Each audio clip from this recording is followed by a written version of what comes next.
Welcome, You're everyone. Hope awesome. we have a good presentation for y'all. All right, I got something in the chat here. And we've got Christine, also from Dallas, ALA. Awesome. Thanks, everybody. And why don't we dive into the presentation? I'm hoping this can be interactive. We're kind of doing an exercise to help a small law firm figure out how to improve their products and services. And so I need your best ideas for how to help do that.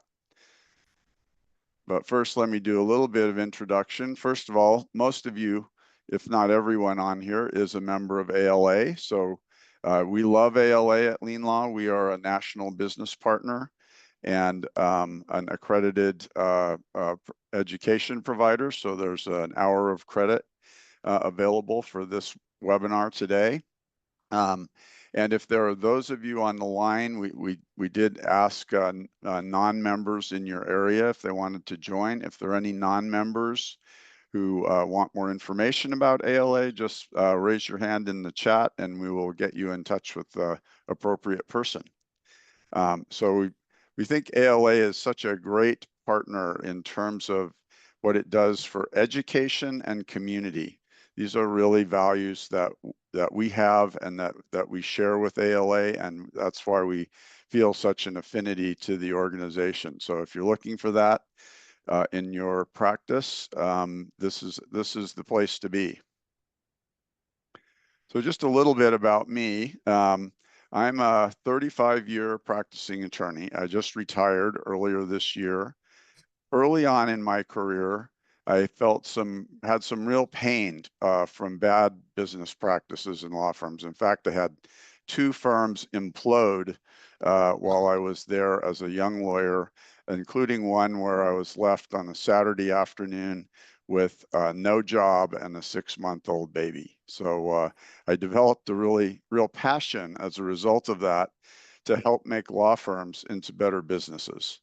And along the way, I founded LeanLaw, which is a legal billing software company, which customizes QuickBooks Online for law firms.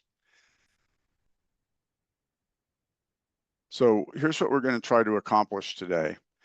I'm going to give you a little background on what I think is a really critical foundation for law firms, which is what do you need to do in order to achieve best-in-class financial performance in your firm in terms of the people, the product, and the process. And we're going to talk about 5 key financial metrics that separate best-in-class financial performance from the average. And that's going to help understand the importance of these strategies to design new products and services that we're going to talk about. So let's dive into that. So what are those 3 Ps? They are people, product, and process. And this isn't it's particular to law firms. This applies to any business. But based on my experiences with law firms, the critical things when you talk about the people in the law firm is to establish the right culture, the right compensation system, and then succession. Because who wants to work for a law firm that's going to end when the founder retires? In terms of process, that is, for one thing, learning to operate in a low overhead model, having a lean, easy to use technology stack, and then creating key processes, documenting them, and following them. Today, we're going to focus on product, which includes, what's your product offering or your services offering? That's kind of the core of today's discussion. How are you pricing things, and then how are you marketing them? You put all of that together and you have the ingredients to achieve the best-in-class financial performance. So we've put together a series of webinars to talk about all of these things. We've done the first 4 in the series, just one, including one yesterday. We're going to, stay tuned. You're all invited to the upcoming ones. We're going to be talking about retaining your best people in November, turn to technology in December and January. We've got a couple great AI speakers coming on in January. In February, we're going to do the same topic we're doing today, although I'm adding Mark Beasy, who's a really great consultant in this area, to the panel. In March, more on marketing and right kind of marketing for your firm's practice. And then April, May, June, we turn to leadership and how we, the sort of the detailed leadership requirements for creating a top performing law firm. So what does that mean? Now, what is best in class performance? And this is a very specific thing the way I think about it. So let's start with, how do law firms make money? And it's really pretty simple. It's your revenue minus your overhead equals your profit. And then there are 5 elements of that profit. One is the capacity. If your lawyers and paralegals are, fully occupied, how much can they bill? What's the utilization? How much of that capacity actually is used to bill clients? The realization, how much of that can you bill? The collection, obviously the money that comes in the door. And then your overhead, which is the direct costs that you have, the non-billable staff, your building, insurance, all that sort of thing, everything but what you pay the lawyers and paralegals. And you need to measure that as a percent, relative to your production. So what's that percentage of revenue? Your overhead is a percentage of that revenue. So what's at stake? And this really surprised me when I put this together for the first time. But let's take a look at 2 firms with essentially identical lawyers, and one of the firms is average for the key metrics that you just saw based on national metrics that we levels of performance that we know. And the other firm is a top performer. So what is the difference? So when we think about capacity, we're just going to assume that's the same for both lawyers. And there's another phase of this where you look at, oh, well, what could we do to increase the capacity? What could we, produce more work, decrease the hours, become more productive in that way?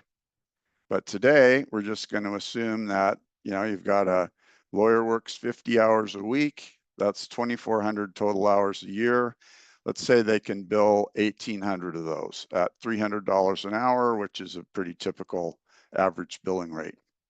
So each one of these lawyers has a capacity of $540,000 with that math. Now, when we talk about utilization rate, so what's the percentage of the total hours that actually get billed? And I was shocked to read this number. This is out of one of Clio's reports, that on average across the country, only 45% of that capacity is utilized. And that means there's either, not enough billable work or too much non-billable work that's chewing up the capacity. Best in class, you should be able to bill 70, if you're not doing a lot of marketing or management, maybe 80% of your capacity should be billable. So when we now do the math, that means that in that average firm, the billable time is only 324,000. Best in class can be up to 500,000. So a big difference already between those firms. Now let's turn to realization. This is, you take that time that was used on client matters, utilized, and how much of it gets billed. So that is, you start with the numbers we had on the prior page. The average realization rate compared based on those studies is 82%. In a best-in-class firm, you can hit 95. I lived in a 95% firm for most of my career. Now the billable time then you do that math, you're down to 265 versus 478. So the gap increases between the average and the best in class. When you look at collections, 89% for an average firm, 95% for a best in class firm. So now your gross revenue, it's your build times your collection percentage is 236 versus 454, 455. Now we put in the overhead. In an average firm, overhead is about 45 or 50%. So I put in 50%, just to make the math easier. It's about 30% or less in the best in class firm. My firm achieved 20 to 30% throughout my career. So in an average firm, the profit that you have to pay the lawyers and paralegals and shareholders is $118,000 versus $318,000 in the best in class firm. So it's almost 3 times as much money. So let's kind of look at all of that in total. So the difference, again, $200,000 per profit per lawyer per year between that average and best in class firm.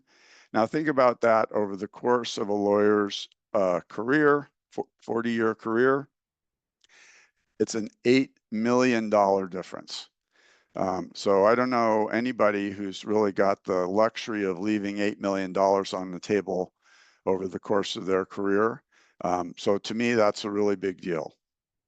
And having, well, we'll talk about that in a second. But first of all, here's another way of looking at those numbers that we just saw.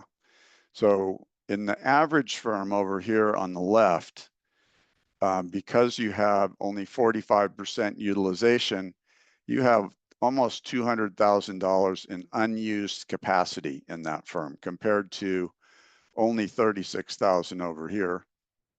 You have time written down, which is the realization. You have collections, and then you have overhead. They're not too much different from here. The big difference is that the overhead is out of proportion to the profit here. So you're spending too much in direct costs in order to achieve this level of profit. Over here, the overhead's basically the same, a little bit higher even, but it produces much more profit. So when you're thinking about how do I fix this, fill in the capacity, create the right level of overhead. So usually if you fill in the capacity, the overhead stays about the same, and you just have a relatively more profit. So does that difference matter? And I'm talking about beyond just the dollars, but having lived the better side of this over the course of my career, can tell you that having that different level of profitability creates more freedom in your practice. It creates a happier practice, and it obviously creates a very different retirement than if you toil in an average firm throughout your career. Now, from your perspective as legal administrators, this is really going to help you retain your best people. My firm actually attracted a whole bunch of talented lawyers from other firms in our town because they could make more money with us. And that brought them, the non-financial benefits as well as the financial benefits. It's going to make your work more secure and satisfying. And it really creates a different understanding of the value that you as legal administrators create with your work. If you're responsible as essentially COOs of your firm in creating the profitability, that you've just made that firm a whole lot of money if you can move them from average to best in class. So, from a lawyer's perspective, can you really afford to burn $200,000 every year? Or should you really start thinking about profitability in your firm and how you can start to capture that additional profit? Now, at the end of this, we will make available to you our financial report card, where you can plug in numbers from your firm and see what kind of grades you get relative to those standards of performance. All right, so now all of that is background to our main topic today, which is about design thinking and how does it work? Because what we're going to do is use design thinking in order to look at a firm that is having problems and figure out, okay, what can we do to change the products and services that that firm is offering to make them more effective and better meet the needs of their clients. So, this is a standard definition of design thinking.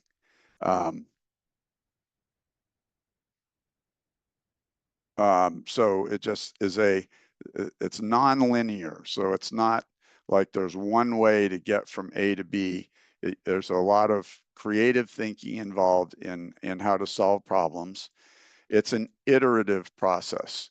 We're not going to figure out the exact right answer the first time you do something, but you're going to keep learning every time you do an iteration of a design thinking process so that the solutions that you offer to your clients become better and better.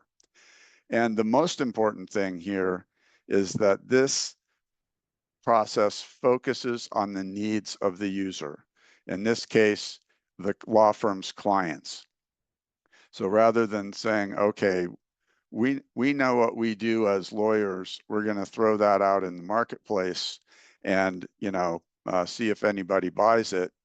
We're going to instead say, let's listen to those clients and see what they really need, which may not be what we think they need, and see if that leads us to how to create a better solution.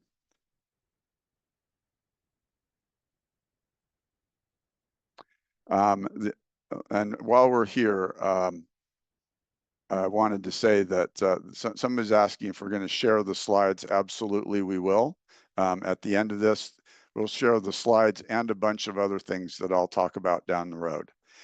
So with that said, let's start our exercise here. So we're going to spend the next 30 to 40 minutes thinking about a small family law firm that is struggling to attract new clients and generate enough work to sustain its practice. So it's got that utilization problem. We're going to assume that this is a pretty traditional firm. They're billing by the hour. They don't do a lot of direct marketing, perhaps, but we're going to focus on what is the product that this firm needs to offer, or products that this firm needs to offer to its clients in order to do better in terms of its business.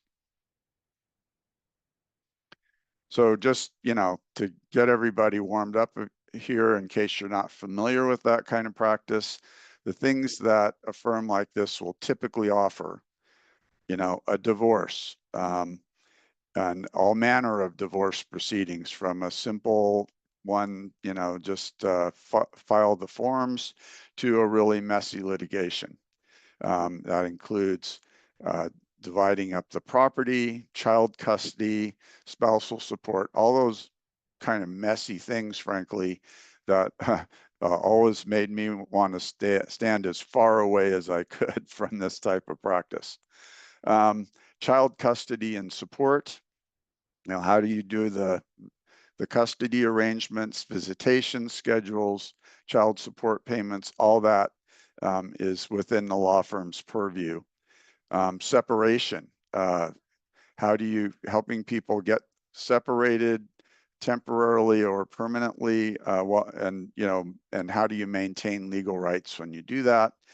Paternity, um, and establishing the responsibilities related to that. Adoption proceedings, including both domestic and international.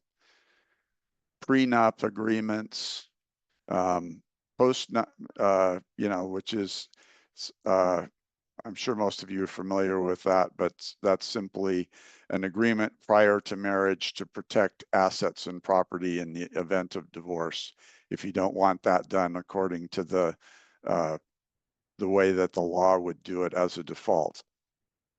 You also do that, a postnuptial agreement, drafting and reviewing postnup to modify existing property division, guardianship for minors and adults, domestic violence, how do you, representing either side in those, including getting or defending against restraining orders.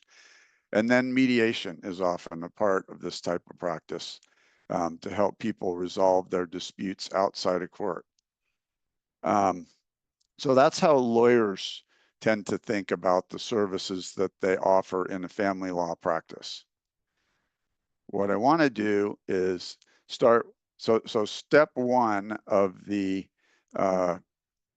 design thinking process is, okay, we need to empathize with the client. So what is the client's pain really when they're thinking about these types of issues? When they would think to call a family law lawyer, what challenges do the clients face in the legal process? And then what are the client's needs? What do they truly want from a legal service? They may, as we'll see, may not want to be thinking about in terms of this type of agreement, this type of proceeding, this type of category of services the way that the lawyer does at all. So what are they really after when they're in this type of thing? So let's say, and so the way that you get after this is you talk to your clients, and frankly, that's kind of a unique proposition to a lot of law firms. I mean, they'll obviously talk to their clients in the course of doing their work, but to go back afterwards to talk to existing clients or to potential clients, past clients, and go, okay, so what were your concerns when you were going through this process, or if you're thinking about going through it, what goes through your mind? And the kinds of things that come out, and I got a little help from GPT and saying, okay, what sort of things might a client say at this point? So let me just walk through some of these, things that you may likely hear if you're going to interview clients in this type of process. But before I do that, let me just step back for a second and go, okay, so if you're thinking about doing something like in your firm, who's going to do that and how? Because it's not the normal part of a lot of law firms' work to say, okay, we've got to go back now and get that client feedback, really understand how our services fit with what they really needed. This is not going to be natural for a lot of lawyers. Now, absolutely, the best way to do this is for the lawyers to do it. And it's not just because they're the most knowledgeable about the legal services, but they're the ones who most need to hear the messages that they're going to get from clients.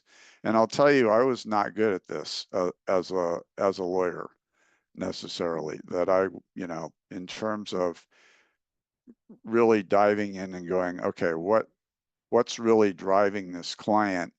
I knew how to solve a particular kind of problem as a land use and environmental lawyer, but uh, the really diving into the client's pain was not necessarily a super strength of mine. So in any case, let's say that you've now had a process like that done by the lawyers, done by staff, done by a consultant, and what came back. So let's just, think about that for a second. And I know these are kind of small text, so I'm going to go ahead and walk through and read some of them, and we can think about them a little bit. So we've now done interviews.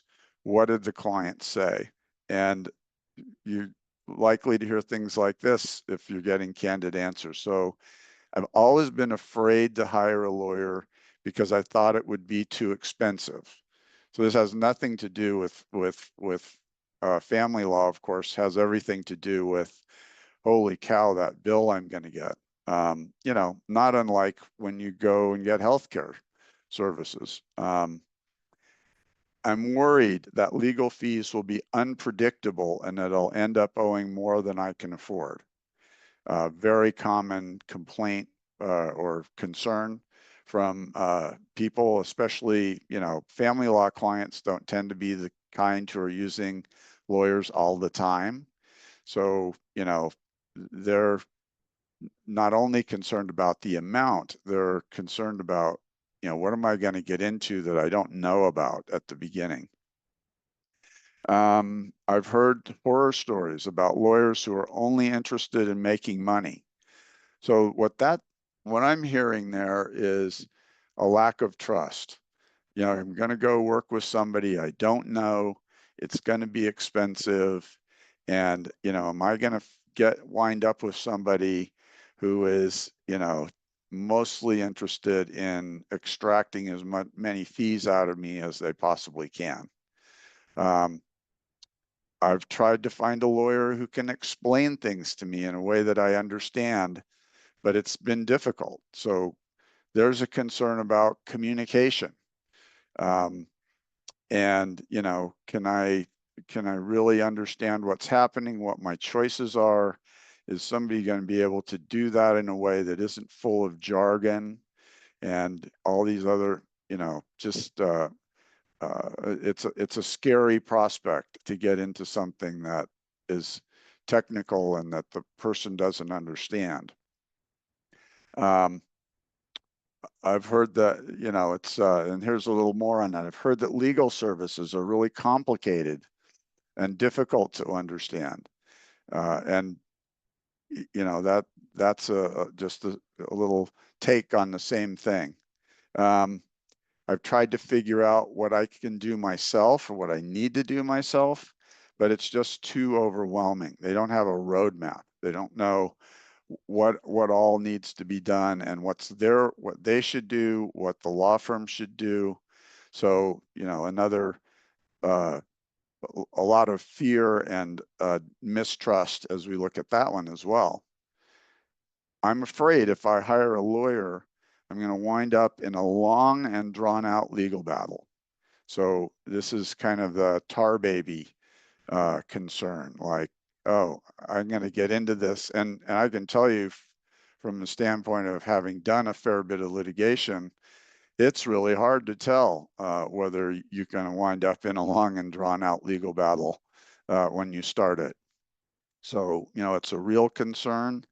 And, if you're doing traditional hourly fees, all the risk of that falls back on the client. So another thing that's very scary from the client's perspective.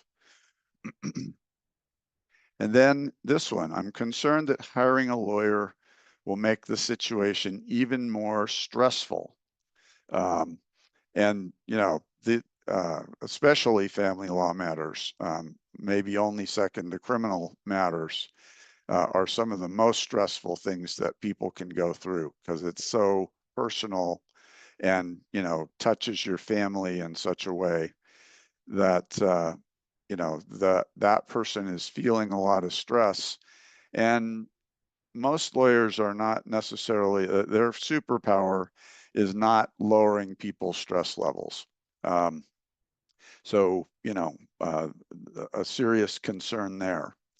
Then, another sense of, I've heard that Legal fees can add up quickly, even for simple matters. And what is this going to cost, and how am I going to know uh, what what I need to pay and what I need to plan for? So that's just kind of in general hiring, the kind of concerns people have about hiring lawyers. Now, this is a family law firm, so what kind of uh, concerns do people have about the family law matters? And no surprise here that one of the things that you may well hear is what a huge emotional component that these matters have. So again, small text here, so I'll walk through these a little bit.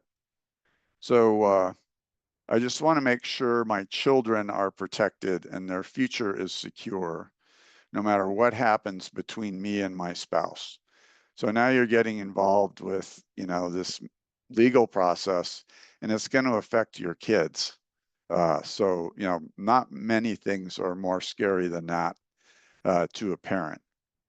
And, if it's the problems between the spouses, now, that's affecting the kids in an unpredictable way.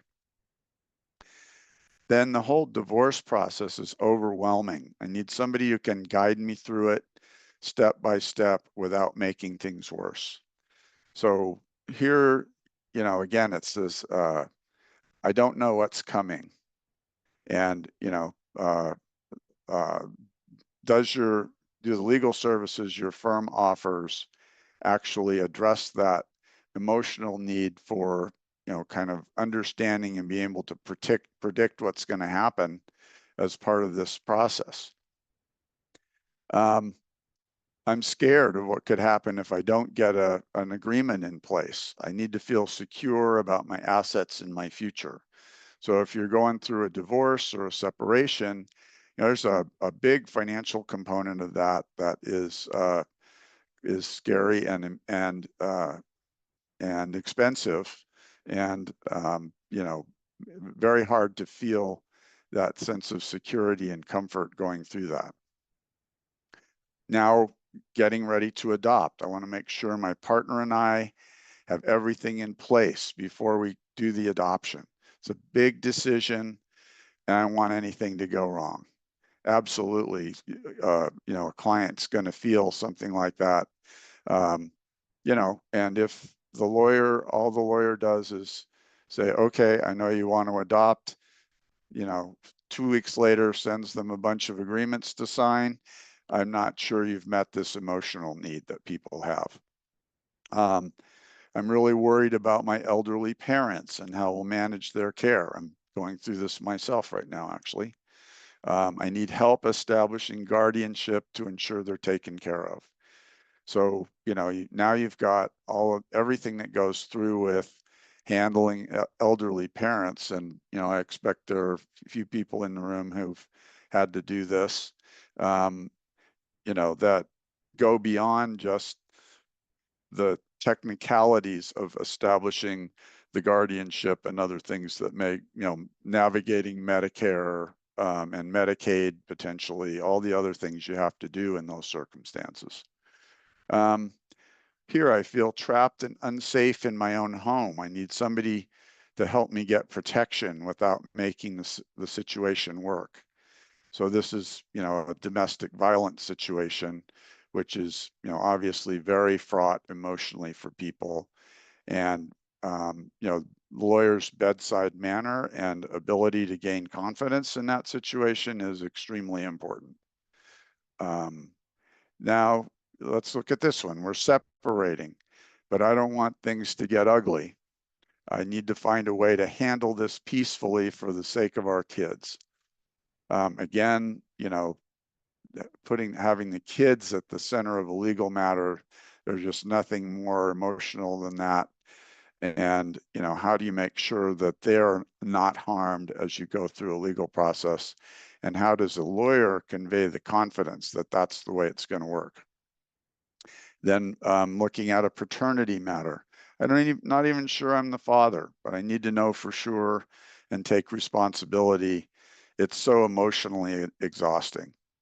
So as you go through these, I mean, not by accident, what you'll notice is that not a single one of these talks about any of the technicalities of doing the legal work of family law. That's all table stakes.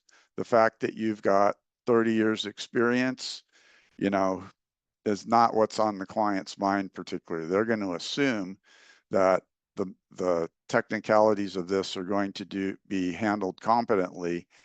The question is, this huge emotional component that you've got here, how is that addressed in the products and services that this law firm is offering? At least that's what I read out of this.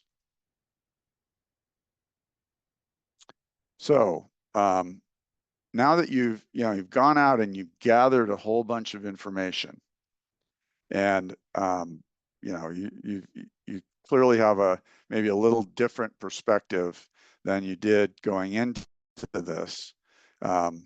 Now it's time to define what the problem is really, in terms of defining your products and services.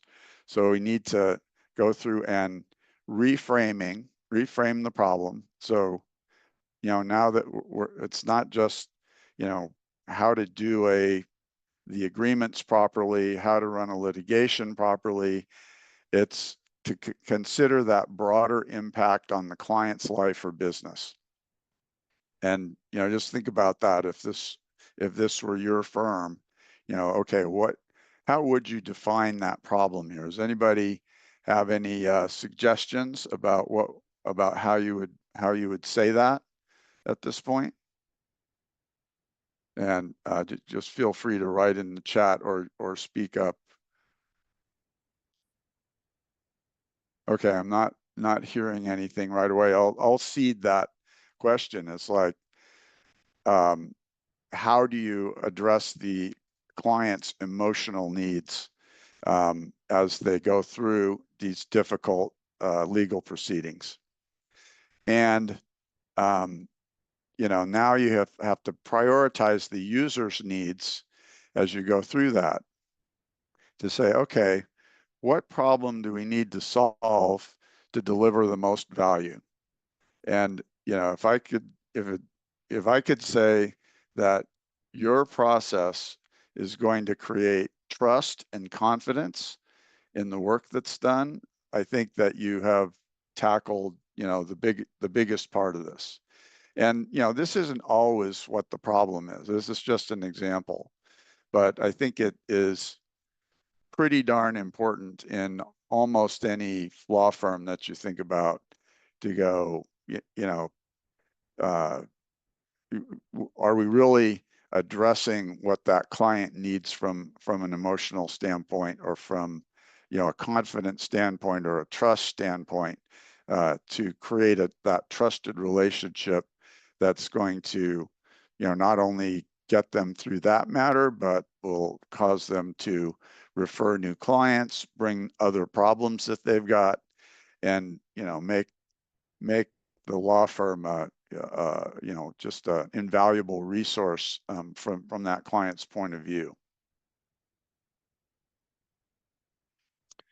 Okay, so now here's where we're going to try to draw everybody out a little bit and get a little bit of brainstorming going. So this is where we go, okay, now we've got all that information. What are we going to do with it? What sort of ideas do we have to create a better product and service within this for this law firm? So the first part of that, and we didn't necessarily gather all of this today, but you want to have diverse perspectives. You don't just want the lawyers in the room. I would think that having the staff of this firm in that discussion would be really important. To think about,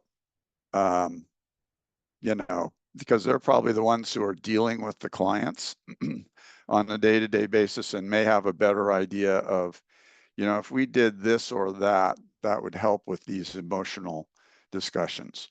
And then be creative about this. This is where you kind of throw off everything that you think that you know, and employ methods that we talk about, like mind mapping, if you've ever seen that, where you take a main idea and then sort of split off of it and draw that. We aren't going to try to do that today in this format, but just brainstorming, throwing ideas out, and then what's called a design sprint, where you take an idea and then try to make it into a prototype of a product, to get you to something that you can try out really quickly. So I see one comment here. So it says several of our firms are mostly business related, dealing with corporate litigation, some civil lawsuits, and environmental or oil and gas related matters. So that's definitely a different kind of brainstorming exercise, and we can move in that direction if you'd rather, but I think it is still it's still basically the same process. So again, it's you start by interviewing your clients, and I've started a company, so I have some perspective on what that's like from a lawyer's perspective, or from a client's perspective, to hire a lawyer. And a lot of times lawyers don't do that as well as they could. And lawyers often think that if they're not, calling somebody on an actual matter, that they're not going to want to talk to them, because they're used to having the meter running when they call. But some of the most valuable client conversations you can have with the client are when the meter isn't on, and you just call up and say, hey, we just concluded this oil and gas lease. How did that go from your perspective? And a lot of times the client will go, well, I was a little disappointed that we went over the budgeted amount. I've got I'm accountable for that. I had to reallocate some resources to make it work. So that was troubling for me. You didn't meet my time frame, or it was like, oh, thank goodness that you busted your tail and got this done. And I really appreciated how practical the advice was. And you gave us a template that we could use for other matters so that we could simplify this process in the future. And you get notes out of that, like, oh, a template. We could create, more of that sort of thing for these business clients that, that they can use, that create value for them in their day-to-day, and and kind of cement that relationship. Because if you're working with corporate clients, I mean, it's the ability to continue those relationships and build them, and build that trusted relationship with in-house counsel is really gonna, that's what keeps your business going. But if uh, but you can't really do that unless you really understand what's making those people tick.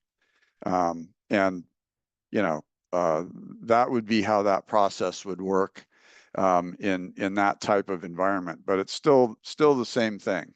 And so the big takeaway from all of this discussion is, talk to your clients.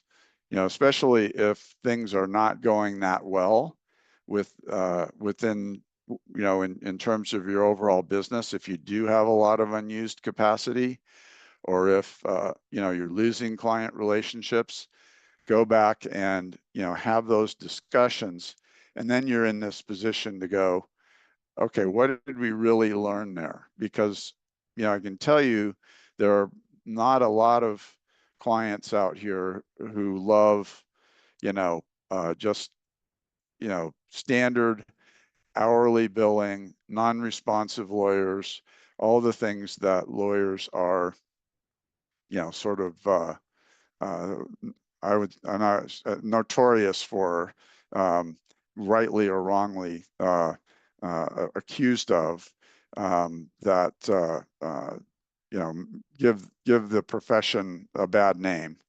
And so, what they're trying to do here is, again, focus on what they really need, and then, which might surprise you even in a corporate standpoint. And then, now we start to ideate and brainstorm to find something that works better from their perspective. Are there any questions there, or other things that you want to bring up? I see the comments about, having more business clients here, but let's move on and see, kind of what that leads to here.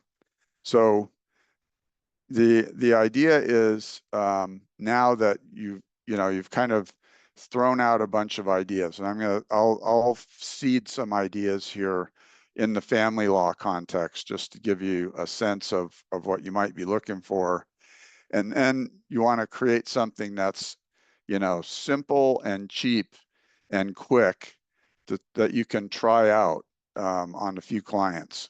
So using the family law context, we see all right, we've got this huge emotional elements in these matters that maybe our current offerings aren't addressing as well as we would like.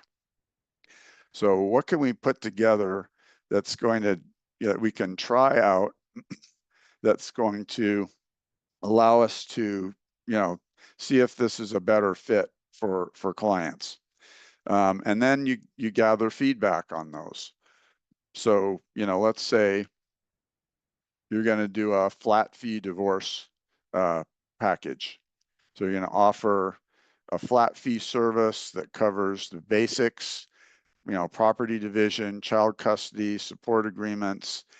And, that's got a set price on it. So the client can now go, oh, okay, this simple part, that's covered and I know what it costs. So, that addresses at least some of those emotional concerns. Obviously, you got to really understand what you're doing in order to make that scope of work right, so you can make it profitable. And you're obviously going to want to be tracking what the time and effort that it takes to, do a flat fee divorce, so that you can, so that you can figure out how to do this in the most profitable way. What parts of it do you need to automate, et cetera. So that would be one idea that could be thrown out here, could be put together as a prototype and say, let's try that on 10 clients, and see how it works. Come back and go, okay, what did those matters cost? What did we charge? What did it cost? What went well? What didn't go well? And then you can see how that idea works. And there's, typically in the law context, what you're going to see is this is a, you're going to come up with things that are like a combination of traditional legal services. So preparing the agreements, your or doing the litigation work in court, all of that, with maybe other types of services. Particularly in family law, you might see, other types of consultations added. You might see you might see some like online resources provided. You might have mediation as part of it, to again try to deal with those emotional components. Just give a couple more examples there. If we have child custody, mediation and parenting plans. So think about expanding your mediation services that this firm offers that focus specifically on child custody and parenting plans. So, you're going to try to help the family resolve disputes amicably, and reduce the emotional toll that they've got from something like that. A legal separation support program. And this is probably not, typically a lawyer service at all, but you might have a structured program for clients who are looking for separation that includes counseling, financial planning, and some document preparation. Let me go back there. And I could go through a bunch more of these, but you see what I'm talking about. And so there could be a technology aspect to it, a non-legal softer service component, and the traditional legal services. Package those things together, and you've got a different kind of product that's going to look very different from the client's point of view. It's like, oh, now I can have, it's got a fixed cost, so that addresses a lot of my fears there. It has a scope of services that gives me some confidence that it's not going to be as scary as I thought it was. And I've got some, things here that are going to help us work through disputes or whatever it is, so that it's not going to affect the kids as much as we were concerned about.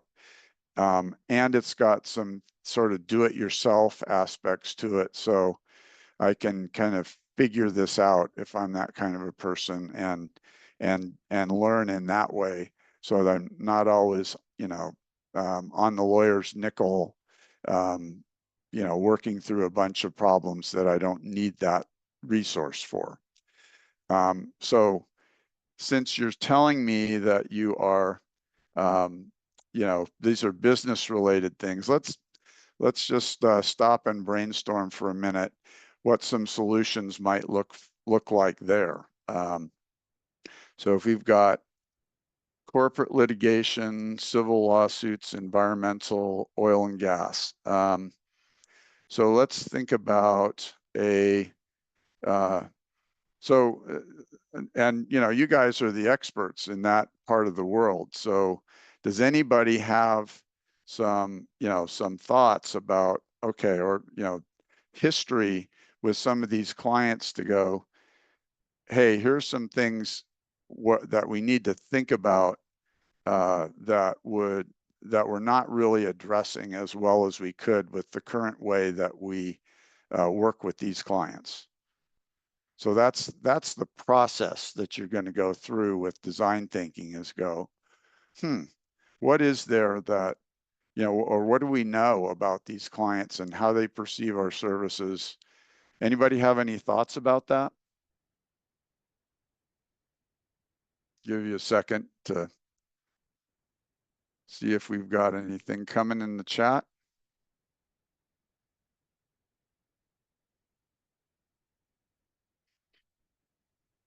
I mean, what could you approach one of your business clients with where that would be, different from your normal services, where they would just be delighted to go, oh my gosh, this is a whole different way of looking at things. And, when just a couple things from my practice that I think about is, when we have provided like treatises or, white papers or things like that, like free information that is helpful to the way that the client operates, that's been really well received. And one example from my own practice is I was a land use lawyer. So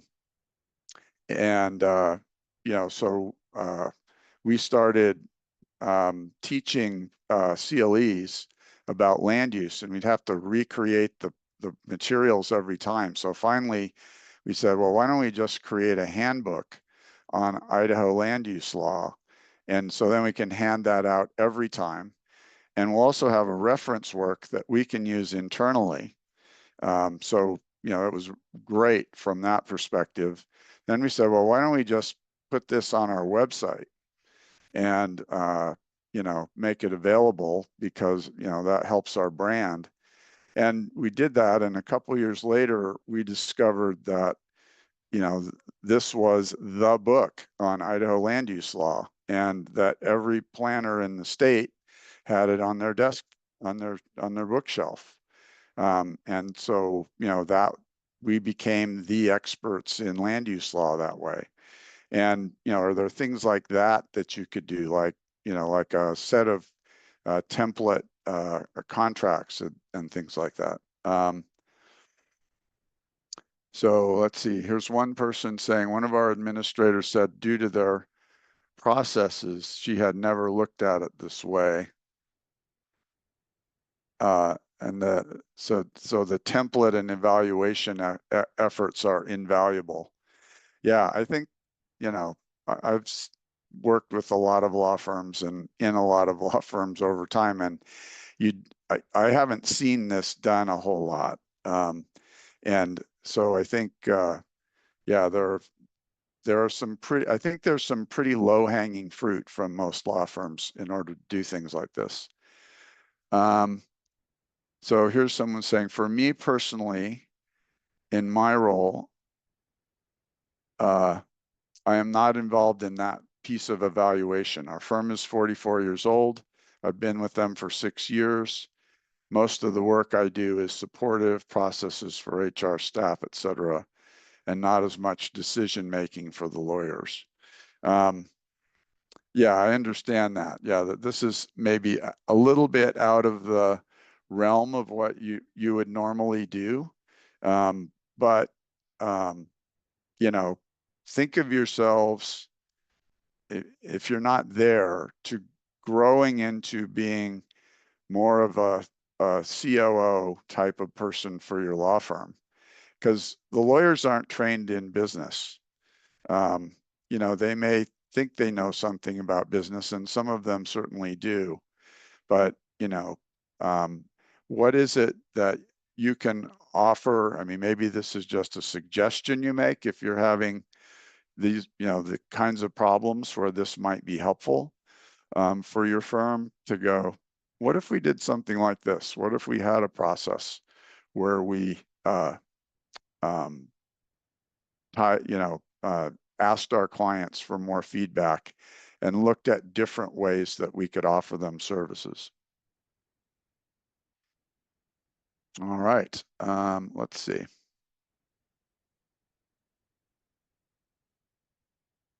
All right, so I'm getting some things in the chat here. I think the idea of free information is great. You could take it a step further by offering connections to related organizations. Great suggestion.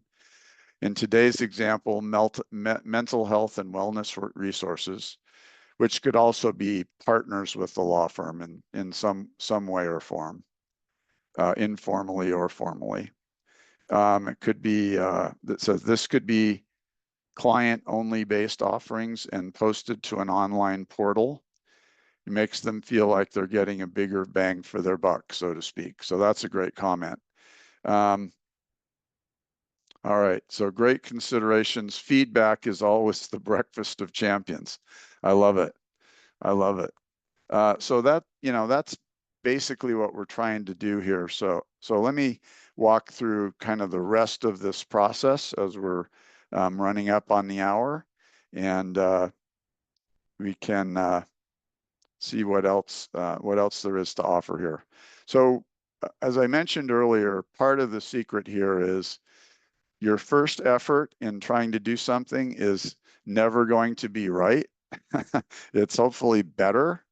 But what you need to do is, if you're going to go through something like this, try something, get the feedback, and then do the loop again, and maybe several times before you really nail it down. But kind of get into that habit of asking for feedback and looking for improvements. And then you can kind of hone in a way that it can be really helpful for getting that fit just right with your clients. So continuously improve and test and learn as you do this. Important consideration is leveraging technology to explore both, we're about just at the front end of what AI and machine learning can do. You've got, if you're using M365, you've got a tool in it called Copilot, or you will soon. That is a very powerful AI tool based on ChatGPT, and it can do an awful lot with what you have, your internal data especially. And then try to figure out how to integrate with your existing systems to see how how can you use a new product or service in a way that runs smoothly with your workflows. User experience is really, really important, and if you create a user experience that's good, that will be really surprising and delighting for your clients. You need to think about all of the different needs of those users, like people with disabilities, for example, or people who have different learning styles. How do you accommodate them, because they're good clients too. Yeah, and there might be different backgrounds and cultures that you need to think about. Also very important to understand what good looks like and setting a realistic goal. What is it? What if you roll this out to 10 clients? What does good look like, and how are you going to measure that? Typically, if the client gives you a good rating, they pay their bill, it brings in you're able to attract new clients with how you do this, things like that. Don't make it too complicated. Just something simple and practical. And then use that data to go, okay, what do we do next? And how can you improve this and make an informed decision going forward?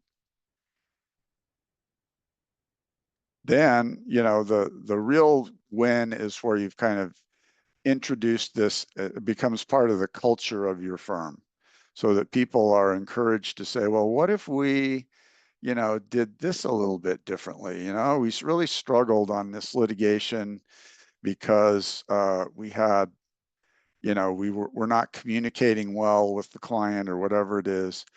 What if we did this instead? And then, celebrate your successes. If something works, recognize and reward the people who were able to help make that happen. All right, so we're just a couple minutes before the hour. If you have any questions, I'm happy to answer those here. I've got a couple more comments in the chat. Let's see here. Let's see. It says, I respect that this is from Oklahoma City and maybe from Rebecca. I respect best considerations of our clients and always looking at them as people and not as a way to make our overhead and budgetary needs. Now, that's absolutely true. Just, the client is number one. How do you best serve the client is going to help your business success a lot. Thank you so much, everybody. And I really enjoyed being able to present this to you. I'd love to do this in person sometime so we can really kind of dive into the ideas. We could also, be a little more focused on your practice areas and specific things you could do there at another time. So thanks, everybody. And I believe we are adjourned.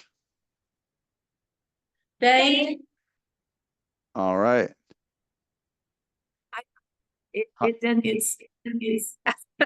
Can you hear me? We say thank you, Gary. Thank you, guys. Yes, I can hear you. Thank you so much. Appreciate everybody for coming today. Thank you from Tulsa. All right. If there are any questions, let me know. Oh, I do want to invite everyone to our open community on best-in-class financial performance. It will have the recording of this webinar, as well as all the other ones that we've done and a lot of other materials. It is a great place to just come and dive into this topic, and we do not sell in that environment. So, you know, it's just a place where like-minded people can learn about how to make their law firms better. So please join us. Gary, I do have a question. Yes. So we're administrators here, and quite often we do not have the time to do all of this wonderful design thinking that you have just given. I'm just sitting here overwhelmed, like, when would I have time to do all that? Or what resources are there to go to have an outside source maybe do this for us? Oh, well, I could, I mean, I think I mentioned that in January or in next February, maybe, I'm going to do this topic again with a guy named Mark Beasy, who is a consultant. So, you know, there are business consultants who do this kind of thing. If you wanted to, you know, try to get some support on going through a process like this. So I'd be happy to, you know, make that recommendation or, you know, help you find a resource. Thank you. Mm-hmm. All right. Any other questions?